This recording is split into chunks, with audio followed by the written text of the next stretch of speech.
আসসালামু আলাইকুম, কেমন আছো তোমরা? সবাই আলহামদুলিল্লাহ সবাই আমরা অনেক ভালো আছি। তো সকালে উঠে পড়েছি, বাইরে তো অনেক রোদ আর আনলাটার এমন অবস্থা হয়ে আছে। কালকে জামা কাপড় ধোয়া হয়েছিল আর বাড়িতে গেস্ট আসবে, তাই জন্য ভাবলাম যে আলনাটা ভালোভাবে একদম গুছিয়ে দিই, তার আগে কিন্তু রান্না কমপ্লিট করব। তো রান্নাতে আজকে করছি লাল কুমড়ো আর বরবটি আলু বেগুন দিয়ে একটা সবজি, আর করছি মানে ফলই মাছ তেল ঝাল। একটু মানে ডিফারেন্ট স্টাইলে করবো, সুন্দর রেসিপিটা শেয়ার করব, ঠিক আছে?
ভাবলাম সবজিটা তাড়াতাড়ি রান্না বসিয়ে দিই। এখানে সরিষার তেলে রান্নাটা করব আজকে। তো প্রথমে পেঁয়াজ দিয়ে দিচ্ছি সরিষার তেলের উপর, তারপরে পেঁয়াজটাকে ভালোভাবে নাড়াচাড়া করে নিচ্ছি, তারপরে দিয়ে দিচ্ছি আদা রসুন। অনেকে পেঁয়াজটার উপরেই দিয়ে দেয় পাঁচফোড়ন, বাট আমি আদা রসুন এসব ভাজার পরেই পাঁচফোড়নটা দিই। তো পাঁচফোড়নটাও ভালোভাবে ভাজা হয়ে গিয়েছে। এরপরে দিয়ে দেবো লঙ্কার গুঁড়ো। তেলের উপরে লঙ্কার গুঁড়ো তো দিলে কী হয়, মানে কালারটা সবজিটা অনেক সুন্দর আসে। তো সবজিটাকেও ভালোভাবে দিয়ে ভালোভাবে কষিয়ে নিচ্ছি। ভালোভাবে কষিয়ে কষিয়ে রান্না করলে না টেস্টটা অনেক মজা হয়। তারপরে দিয়ে দিচ্ছি লবণ। সত্যি কথা বলতে না আজকে একদমই কিছু খেতে মন যাচ্ছিল না, তাই ভাবলাম যে বাড়িতে লাল কুমড়ো আছে, তো একটু সবজি রান্না করি আর একটু মাছ রান্না করি।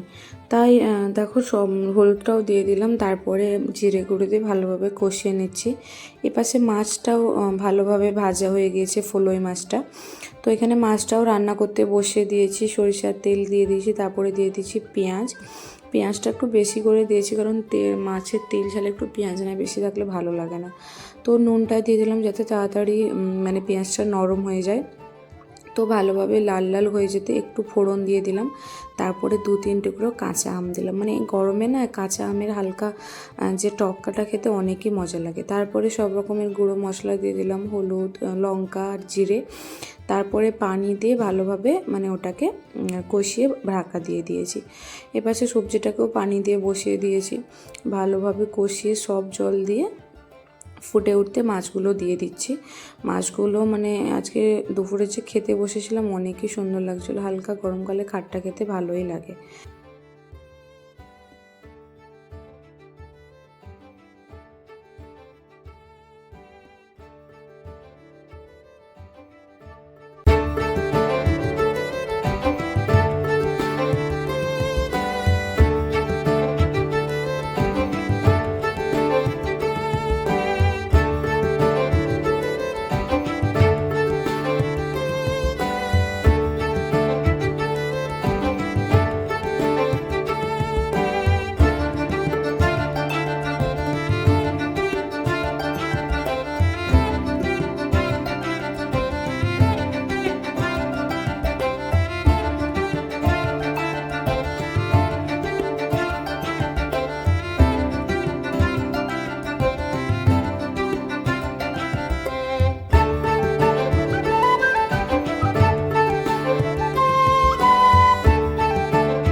তরকারি আর মাছের যে টকটা করেছিলাম সেটা দিয়ে সত্যি বলতে অনেক মজা হয়েছিল খাবারটা আজকে দুপুরে।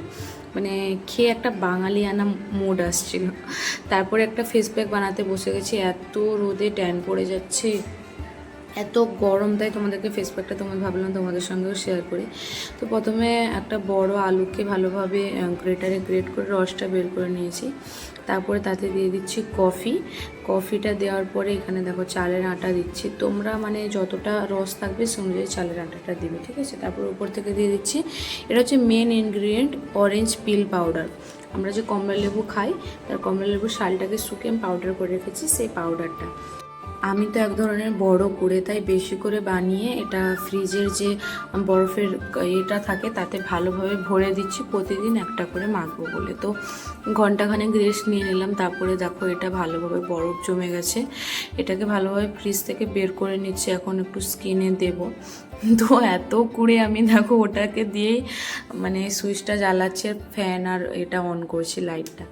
তো এটাকে ভালোভাবে এটাকে বের করে নিয়ে আমি এখন স্কিন কেয়ার করবো আর রেস্ট করব। তোমরা তোমাদের দিনগুলো কেমন কাটালে আর এই ব্লগটা তোমাদের কেমন লাগলো আমাকে কমেন্টে জানাবে।